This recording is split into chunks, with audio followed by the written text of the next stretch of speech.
बंधुगण थरे माता पार्वती भगवान शिव को ऋषि कर कैलाश पर्वत में बसी जब भगवान शिव तांको मनैया प्रयास करती तेज माता पार्वती कहले, हे स्वामी मु जाना चाहूँगी कि पुरुष को स्त्री मन कथा कहीं बुझा पड़ न थाए। प्रत्येक पुरुष निज पत्नीर प्रिय वस्तु मान तथा प्रिय जिनिस को कहीं सर्वदा भूली जाती। जब एक स्त्री निज प्रेमी तथा पति प्रत्येक छोट छोट कथा को ध्यान में रखिकर सेवा करि। हे प्रभु आपण ही आदि और अनंत अटंती। आपण ही यही जगतर परम परमेश्वर अटंती। आपण को कौन भी कथा अछप नाई। कृपा करंतु एवं मोर यही प्रश्नर उत्तर देकरी मोर मनर शंका को दूर करंतु। बंधुगण भगवान शिव कहती, हे देवी पार्वती आपण सत्य कहते कि प्रत्येक पुरुष पत्नीर मनर कथा को तथा तांकर प्रिय वस्तु को भूली जाई थांती। किंतु यार पछरे एक मुनिर अभिशापर कहानी रही जहाकू आज मु आपण को शुणाइबा को जाउछि। हे देवी पार्वती जो भी पति पत्नी यही कहानी को शुणिबे से सर्वदा परस्पर प्रति प्रेमर वृद्धि करिवे। बंधुगण आपण प्रायतः देखिथिबे कि किछि जोड़ी पति पत्नी कम किंतु बंधुता अधिक करिथांती, बल्कि कहार जीवन में सर्वदा क्लेश रही थाए। यार पछर कारण तांकर मानसिक शारीरिक जड़ित रही थाए। तेबे चलंतु आजिर एही कहानी को आरंभ करिबा, जहाद्वारा आमको जना पड़िबो कि स्त्री पुरुषों मध्य प्रेम संबंध किपरि बढ़ी जाई थाए। बंधुगण भगवान शिव कहती, हे देवी पार्वती पूर्व कालर कथा जबे तृतीय युग आरंभ होइथिला। महाभारतर गुरुवंशर राजा दुष्यंत शासन करुथिले। अन्यपटे राजा दशरथ पुत्र श्रीराम को मध्य जन्म होइथिला। एही दुई घटना एक समय ही अटे, जहार वर्णना रामायण और महाभारत में मिलता है। बंधुगण भगवान शिव कहती, हे देवी पार्वती गोटे दिनर कथा जबे हस्तिनापुर राजा दुष्यंत शिकार करने वन को जाइथिले। सेही समय रे महाराज एक हरिणर पिछा करुथिले। भाग दौड़ करी करी शोष लागिबा कारणरू राजा दुष्यंत महर्षि कण्वଙ୍କ आश्रम रे पहुंची गले। सेठारे हस्तिनापुर राजा को छाया शांत हेबा देखि एक ऋषि रागी करी कहिले कि राजन एही वन रे कौनसी प्राणीर शिकार करिबा वर्जित अटे। यह महर्षि आदेश अटे। तेबे ऋषि कथा शुणी राजा दुष्यंत शिकार न करिबार निर्णय नहीं तांकु वचन देले एवं सेठारु राजा पछकु फेरी पुणी निज रथ पाखकु गले। फल निराश होई राजा दुष्यंत को जाउथिबा देखि एही ऋषि तांको आश्रम भितर को आसिया पई कहिले। एही ऋषि कथा को आदर करी महाराज दुष्यंत तांकरी कथा को टाळी पारिले नाही एवं आश्रम भितर को गले। पुणी जेबे तांको जना पड़िला कि सेही आश्रम ऋषि कण्वाଙ୍କ अटे। बंधुगण भगवान शिव कहती, हे देवी पार्वती राजा को यही कथार पुष्टि है कि यही आश्रम तांकर पूजनीय गुरु कण्वाଙ୍କ अटे। तेबे से भितर को प्रवेश करी मुनीश्वर को डाकिले। सेही समय तांको सम्मुखरे एक अति सुंदर और मन को मोहुथिबा युवा स्त्री आसीगले, जार नाम थिला शकुंतला। जहाकू देखि महाराज दुष्यंत यही युवती उपरे अत्यंत मोहित हो गले। प्रत्येक अतिथि परि महाराज दुष्यंत आदर करी यही युवती जन तांकर यथोचित भाव में स्वागत कले और महर्षि कण्वाଙ୍କ अनुपस्थित विषय कथा होई कहिले, हे राजन महर्षि तो एवं तीर्थयात्रा जाइछंती किंतु आपण को एठारे सुस्वागत। बंधुगण भगवान शिव कहती, हे देवी पार्वती शकुंतला महाराज दुष्यंत को पूरा निष्ठा एवं सेवा भाव सत्कार करथिले। शकुंतला सेवा भाव प्रसन्न होईकरी महाराजा दुष्यंत तांको पचारि नेले कि देवी आपण किए अटंती। तेबे सेही युवती जन कहिले, महाराज मोर नाम शकुंतला अटे एवं मु महर्षि कण्वाଙ୍କ पुत्री अटे। शकुंतला कथा शुणी महाराज दुष्यंत आश्चर्यचकित होई कहिले, परंतु देवी महर्षि आजीवन ब्रह्मचारी अटंती, पुणी आपण तांकरी पुत्री किपरि हेल। महाराज दुष्यंत दुविधा को देखि शकुंतला तांकु निजर अभागी जीवनर गाथा को एवं स्वयं माता पिता सत्यता को अवगत कराई कहिले, हे राजन वास्तव में मु राजश्री विश्वामित्र एवं स्वर्गर अप्सरा मेनका पुत्री अटे। मोर जन्मर एक बड़ विचित्र कहानी रही। जब ऋषि विश्वामित्र घोर तपस्या करुले तेबे देवराज इंद्र तांकरी तपस्या को भंग करने कारण अप्सरा मेनका धरित्री पृष्ठ को पठाई। फल ऋषि तांकरी साथी रे प्रेम संबंध स्थापित करथिले, जाहारी कारणरू मोरी जन्म होइथिला। किंतु ना मोर पिता मते पालिथिले ना मो माता। मो माता को भय थिला कि मुनि विश्वामित्र तांकु अभिशाप देई भस्म करिदेबे। एही कारणरू से मोर परित्याग करिले एवं मते बनरे एकुटिया छाड़ी से स्वर्ग को पलाई गले। ସେହି ବନରେ ଶକୁନ୍ତ ପକ୍ଷୀମାନେ ମୋର ରକ୍ଷଣ କଲେ। ପୁଣି ଗୋଟିଏ ଦିନର କଥା ଅଟେ। ତେବେ ଋଷି କନ୍ବ ସେହି ମାର୍ଗରେ ଯାଉଥିଲେ। ଫଳରେ ସେ ମୋତେ ନିଜ କୋଳକୁ ନେଇଗଲେ। ହେ ରାଜନ୍, ଧର୍ମର ଅନୁସାରେ ଜନ୍ମ ଦେଇଥିବା ଲୋକ, ପାଳନ ପୋଷଣ କରିଥିବା ଲୋକ ତଥା ଅନ୍ନ ଦେଇକରି ରକ୍ଷଣ କରିଥିବା ଲୋକ ପିତାଙ୍କ ସମାନ ପୂଜନୀୟ ହୋଇଥାଏ। ଏହି କାରଣରୁ ମୁଁ ଋଷି କନ୍ବଙ୍କ ପୁତ୍ରୀ ହୋଇଗଲି। ଅନ୍ୟପଟେ ଯେବେ ଶକୁନ୍ତ ପକ୍ଷୀମାନଙ୍କ ଦ୍ୱାରା ମୋର ରକ୍ଷଣ କରିବା କାରଣରୁ ମୋର ନାମ ଶକୁନ୍ତଳା ପଡ଼ିଲା। ମହର୍ଷି କନ୍ବ ମୋତେ କେବେ ବି ଏହା ଅନୁଭବ ହେବାକୁ ଦେଲେ ନାହିଁ କି ମୁଁ ତାଙ୍କର ଅସଲି ପୁତ୍ର ନୁହଁ ବୋଲି, ଏବଂ ମୁଁ ମଧ୍ୟ ତାଙ୍କୁ ପିତା ହିଁ ମାନୁଛି। ବନ୍ଧୁଗଣ, ଭଗବାନ ଶିବ କୁହନ୍ତି, ହେ ଦେବୀ ପାର୍ବତୀ, ଶକୁନ୍ତଳାଙ୍କ କଥା ଶୁଣିକରି ମହାରାଜା ଦୁଷ୍ୟନ୍ତ ତାଙ୍କ ଉପରେ ଆହୁରି ଆକର୍ଷିତ ହୋଇଗଲେ। ତାହା ସହିତ ସେ ତାଙ୍କର ସୁନ୍ଦରତା ଉପରେ ପୂର୍ବରୁ ହିଁ ମୋହିତ ଥିଲେ ଏବଂ ପୁଣି ତାଙ୍କୁ ବିବାହର ପ୍ରସ୍ତାବ ଦେଇ କହିଲେ, ହେ ଶକୁନ୍ତଳା, ଆପଣ ଏକ କ୍ଷତ୍ରିୟ କନ୍ୟା ଅଟନ୍ତି। ହେ ସୁନ୍ଦରୀ, ତୁମରି ସୌନ୍ଦର୍ଯ୍ୟତାକୁ ଦେଖିକରି ମୁଁ ନିଜର ହୃଦୟ ତୁମକୁ ଦେଇଛି। ଯଦି ତୁମକୁ କୌଣସି ପ୍ରକାରର ଆପତ୍ତି ନ ରହିଛି ତେବେ ମୁଁ ତୁମକୁ ବିବାହ କରିବା ପାଇଁ ଚାହୁଁଛି। ବନ୍ଧୁଗଣ, ଏହିଭଳି ପ୍ରସ୍ତାବକୁ ଶୁଣି ପ୍ରଥମେ ତ ଶକୁନ୍ତଳା ଆଚମ୍ବିତ ହେଲେ, ପରନ୍ତୁ ମନେ ମନେ ସେ ମଧ୍ୟ ମହାରାଜା ଦୁଷ୍ୟନ୍ତକୁ ଦେଖିକରି ତଥା ତାଙ୍କର ସୌନ୍ଦର୍ଯ୍ୟର ପ୍ରଶଂସା ଶୁଣିକରି ତାଙ୍କୁ ପସନ୍ଦ କରିବାକୁ ଲାଗିଲେ। ସର୍ବପ୍ରଥମେ ଶକୁନ୍ତଳା ମହାରାଜା ଦୁଷ୍ୟନ୍ତକୁ ଋଷି କନ୍ବଙ୍କ ଅନୁପସ୍ଥିତିର କାରଣ ବତାଇ ମନା କରିଥିଲେ। କିନ୍ତୁ ରାଜା ଦୁଷ୍ୟନ୍ତ ତାଙ୍କୁ ଏହା କହିକରି ମନାଇ ନେଲେ କି ଆପଣ କ୍ଷତ୍ରିୟ କନ୍ୟା ଅଟନ୍ତି ଏବଂ ଧର୍ମର ଅନୁସାରେ କୌଣସି ବି କ୍ଷତ୍ରିୟ କନ୍ୟାକୁ ନିଜ ବର ବାଛିବାର ଅଧିକାର ସ୍ୱୟଂ ନିଜକୁ ଅଛି। ଏହା ସହ ସେପରି ମଧ୍ୟ ଯେବେ ଋଷି କନ୍ବଙ୍କୁ ଜଣାପଡ଼ିବ କି ଆପଣ ମୋତେ ବିବାହ କରିଛନ୍ତି ତେବେ ସେ କ୍ରୋଧିତ ହେବେ ନାହିଁ। ଦୁଷ୍ୟନ୍ତଙ୍କ ବୁଝାଇବା ପରେ ଶକୁନ୍ତଳା ବିବାହ ପାଇଁ ମାନିଗଲେ ଏବଂ ସେମାନେ ଗନ୍ଧର୍ବ ବିବାହ କରିନେଲେ। ବନ୍ଧୁଗଣ, ଭଗବାନ ଶିବ କୁହନ୍ତି, ହେ ଦେବୀ ପାର୍ବତୀ, କିଛି ସମୟ ମହାରାଜା ଦୁଷ୍ୟନ୍ତ ଶକୁନ୍ତଳାଙ୍କ ସହ ଭ୍ରମଣ କରି ବନରେ ହିଁ ସମୟ ବ୍ୟତୀତ କଲେ। ପୁଣି ଗୋଟିଏ ଦିନ ସେ ଶକୁନ୍ତଳାକୁ କହିଲେ, ହେ ପ୍ରିୟତମା, ମୋରି କାନ୍ଧରେ ହସ୍ତିନାପୁର ରାଜ୍ୟର ଦାୟିତ୍ୱ ରହିଛି ଏବଂ ଏବେ ମୋତେ ନିଜ କର୍ତ୍ତବ୍ୟ ପୂରା କରିବା ହେତୁ ମୋତେ ହସ୍ତିନାପୁର ଯିବାକୁ ହେବ। ଏହା କହିକରି ମହାରାଜା ଶକୁନ୍ତଳାକୁ ନିଜ ପ୍ରେମର ପ୍ରତୀକ ରୂପରେ ନିଜର ଦିବ୍ୟ ସ୍ୱର୍ଣ୍ଣ ମୁଦ୍ରିକା ଦେଲେ ଏବଂ ହସ୍ତିନାପୁର ପଳାଇଗଲେ ଓ ତାଙ୍କୁ ଆଶ୍ୱାସନା ଦେଲେ କି ଯେପରି ଋଷି କନ୍ବ ନିଜ ଯାତ୍ରାରୁ ଫେରିବେ ତେବେ ସେ ତାଙ୍କୁ ଶୀଘ୍ର ହିଁ ନିଜ ସହିତ ହସ୍ତିନାପୁର ନେଇଯିବେ। ବନ୍ଧୁଗଣ, ଏହାପରେ ସମୟ ବିତିବାକୁ ଲାଗିଲା ଏବଂ ଏହି ମଧ୍ୟରେ ଶକୁନ୍ତଳାକୁ ଜଣାପଡ଼ିଲା କି ସେ ଗର୍ଭବତୀ ଅଛନ୍ତି ଓ ଶୀଘ୍ର ହିଁ ଋଷି କନ୍ବ ମଧ୍ୟ ନିଜ ତୀର୍ଥଯାତ୍ରାରୁ ନିଜ ଆଶ୍ରମକୁ ଆସିବା ମାତ୍ରେ ହିଁ ପ୍ରସନ୍ନତା ପୂର୍ବକ ଶକୁନ୍ତଳା ତାଙ୍କୁ ମହାରାଜା ଦୁଷ୍ୟନ୍ତଙ୍କ ସହ ନିଜର ଗନ୍ଧର୍ବ ବିବାହ ବିଷୟରେ କହିଲେ। ଏହି ଖବର ଶୁଣିକରି ଋଷି କନ୍ବ ପ୍ରଥମେ ତ ବହୁ ପ୍ରସନ୍ନ ହେଲେ, କିନ୍ତୁ ଏହାପରେ ମହର୍ଷି କନ୍ବ ଶକୁନ୍ତଳାକୁ ଧର୍ମର ଜ୍ଞାନ ଦେଇ କହିଲେ କି ହେ ପୁତ୍ରୀ, ବିବାହ ପରେ କୌଣସି ବି କନ୍ୟାକୁ ନିଜ ପିତାର ଘରେ ରହିବା ଉଚିତ ହୋଇନଥାଏ ଏବଂ କହିଲେ ଏକ ବିବାହିତ କନ୍ୟାର ବିବାହ ପରେ ତାର ପିତାର ଘର ପର ହୋଇଯାଇଥାଏ ତଥା ତାର ପତିର ହିଁ ଘର ନିଜର ହୋଇଥାଏ।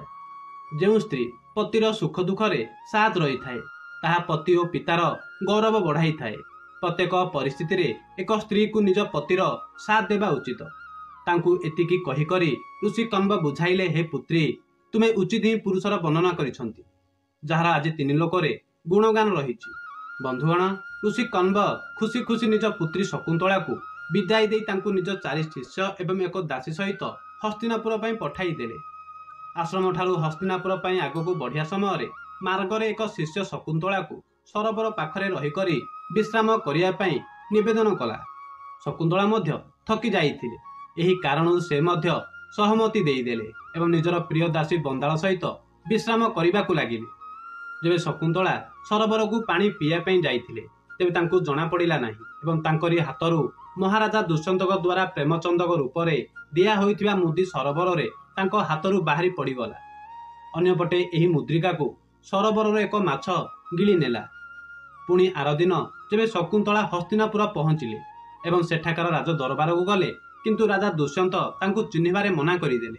ସେ ବାରମ୍ବାର ସଭାର ସଦସ୍ୟଙ୍କ ଆଗରେ କହିବାକୁ ଲାଗିଲେ କି ମହାରାଜ, ମୁଁ ଆପଣଙ୍କ ପତ୍ନୀ ଶକୁନ୍ତଳା ଅଟେ।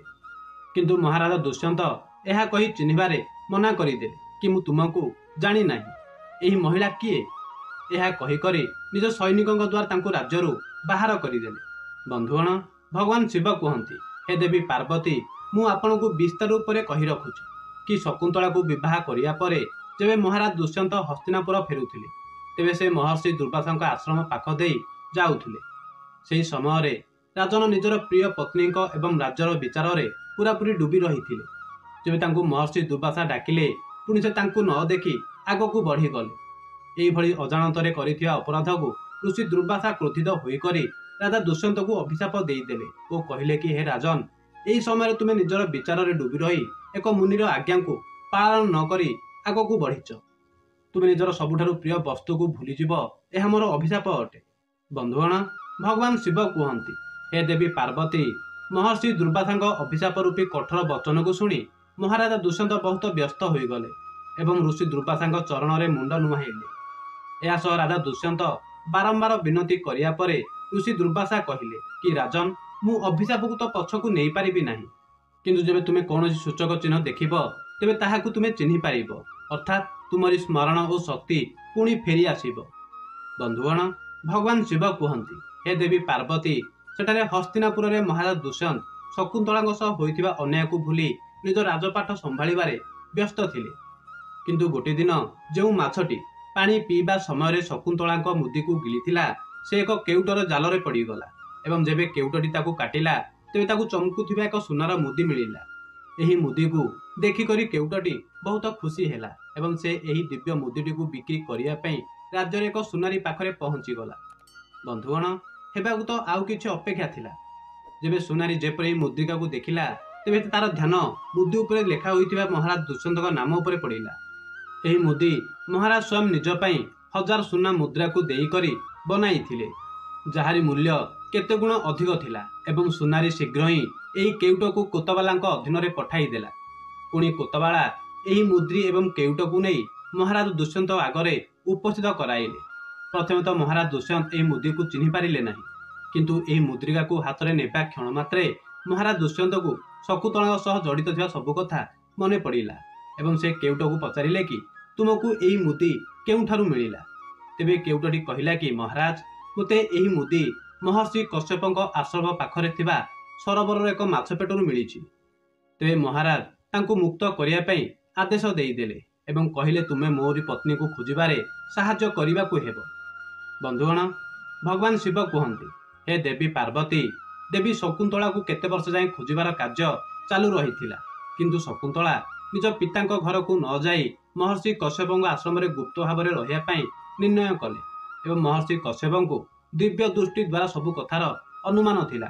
ଏହି କାରଣରୁ ସେ ଶକୁନ୍ତଳାକୁ ନିଜ ଆଶ୍ରମରେ ଆଶ୍ରୟ ଦେଲେ।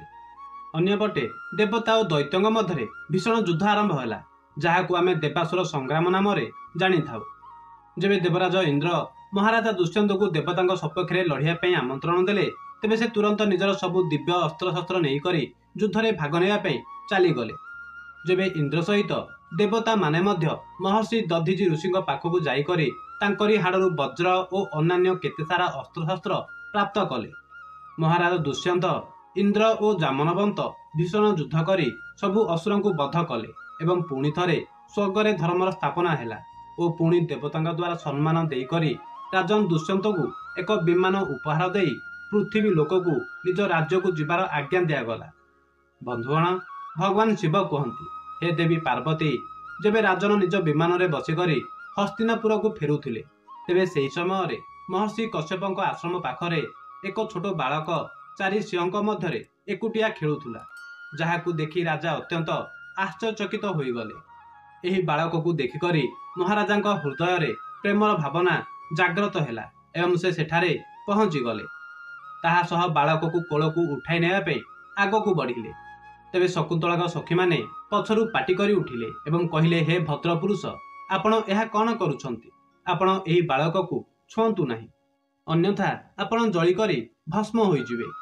ଏହି ବାଳକ ମହର୍ଷି କଶ୍ୟପଙ୍କ ବିଶେଷ ଆଶୀର୍ବାଦର କରୁଣାରୁ ଦିବ୍ୟ ସତୀର ଜ୍ଞାତା ଅଟେ। ଆପଣଙ୍କ ଏଥିରେ ଯଦି ମଙ୍ଗଳ ଚାହାନ୍ତି, ତେବେ ଆପଣ ଏହି ବାଳକଠାରୁ ଦୂରେଇ ରୁହନ୍ତୁ। ଏହା ହିଁ ଆପଣଙ୍କ ପାଇଁ ଉଚିତ ଅଟେ। ବନ୍ଧୁଗଣ, ଭଗବାନ ଶିବ କୁହନ୍ତି, ହେ ଦେବୀ ପାର୍ବତୀ, କାରଣ ବାଳକର ବାହୁରେ ଏକ ଅତ୍ୟନ୍ତ ବିଷାକ୍ତ ସାପ ଡୋରି ବନିକରି ବନ୍ଧା ହୋଇଛି ଏବଂ ଯିଏ ବି ବାଳକକୁ ଛୁଉଁଥିଲା, ସେହି ସାପ କାରଣରୁ ଜଳିକରି ମରିଯାଉଥିଲା। ଏହାପରେ ଏହି କଥା ଶୁଣିକରି ମଧ୍ୟ ଦୁଷ୍ୟନ୍ତ ସ୍ୱୟଂ ନିଜକୁ ରୋକିପାରିଲେ ନାହିଁ ଏବଂ ସେ ବାଳକକୁ ନିଜ କୋଳରେ ଉଠାଇ ନେଲେ। ସେହି ସମୟରେ ସବୁ ସଖୀମାନେ ଆଶ୍ଚର୍ଯ୍ୟରେ ଦେଖି ରହିଥିଲେ କି ଭାରतर बाहुरे बंधा होइथिबा सर्पडोरी पृथ्वी उपरे पड़ जाइथिला। समस्ते जानिथिले कि बालक को जेबे तार पिता निज कोଳରେ उठाइबे तेबे एही कला डोरी पृथ्वी उपरे पड़िजिब। सेही समय सबु सखी माने प्रसन्न होई करी धाई धाई शकुंतला पाखक गले एवं पूरा कथा शकुंतला को सुनाइले। यह शुणिकी शकुंतला मध्य दौड़ी दौड़ी महाराजा दुष्यंत पाखक आसिले। जेबे शकुंतला को देखिबा मात्रे ही महाराजा दुष्यंत तांकु शीघ्र ही चिन्हि पारिले। यापर शकुंतला प्रति निजे करिथिबा कर्म पई क्षमा प्रार्थना मागिले एवं कश्यप ऋषि आज्ञा नहीं करी शकुंतला और निज पुत्र को नहीं करी हस्तिनापुर फेरी आसिले। यह शकुंतला को सबु प्रजा आगरे निज रानी रूप में स्वीकार कले। महाराजा दुष्यंत और शकुंतला एही तेजस्वी पुत्र नाम भरत थिला। बड़ होईकरी भरत महान प्रतापी सम्राट हेले एवं तांकरी नाम उपरे आम देशर नाम भारत वर्ष है। बंधुगण, भगवान शिव कहती, हे देवी पार्वती, एबे मु आपणक प्रश्नर उत्तर देउछि। आपण जानिबाकू चाहंती कि काहेकि कौनसी पति निजर पत्नी प्रिय जिनिस को बारंबार भूली जाती, जेपरिक पत्नी जन्मदिन, विवाहर तिथि। पत्नी सबु महत्वपूर्ण कथा को भूलिबार अभिशाप पुरुष को मिल जाइछि। एही कारणरू हे देवी, जदि पति द्वारा केबे अजनातरे भूल हो जाए तेबे ताकू क्षमा करी पत्नी को बुझी नेबा उचित। कारण स्वयं परमपिता ब्रह्मा जी स्त्री को पुरुषों सह मुकाबिला रे केते गुणा अधिक सहन शक्ति प्रदान करिसंती, जाहरी कारणरू स्त्री माने पुरुषों सह मुकाबिला रे केते गुणा अधिक बुझिबा और भावुक होइथांती। एही अभिशापर प्रभाव आज भी कलिजुग रे देखिबाकू मिलुछि। हे पार्वती, एही कारणरू सबु पति पत्नी को परस्पर को बुझी करी मानसिक और शारीरिक रूप से गभीर मजबूत संपर्क रखिबा उचित। प्रत्येक परिस्थिति रे जणे अन्यर साथ देबा उचित, ताहा पुणी सुखरे हो किंबा दुखरे। बंधुगण, भगवान शिव कहती, हे देवी पार्वती, जो भी पति पत्नी मोर पूरा श्रद्धार सहित पूजा आराधना करिथांती, मु तांकरी जीवनर समस्त पाप एवं दुख को मु हरण करि नै थाए तथा मृत्यु परे तांकु मुक्ति मिल जाई थाए। बंधुगण, आशा करुछि आपनकु एही कथाटी निश्चय पसंद आसीथिबो। जदि भिडियोटी पसंद आसी थाए ते भिडियो को लाइक कर दियंतु। या सह कमेंट बॉक्स रे हर हर महादेव निश्चय लिखंतु। हमरी चैनल को सब्सक्राइब कर दियंतु। धन्यवाद।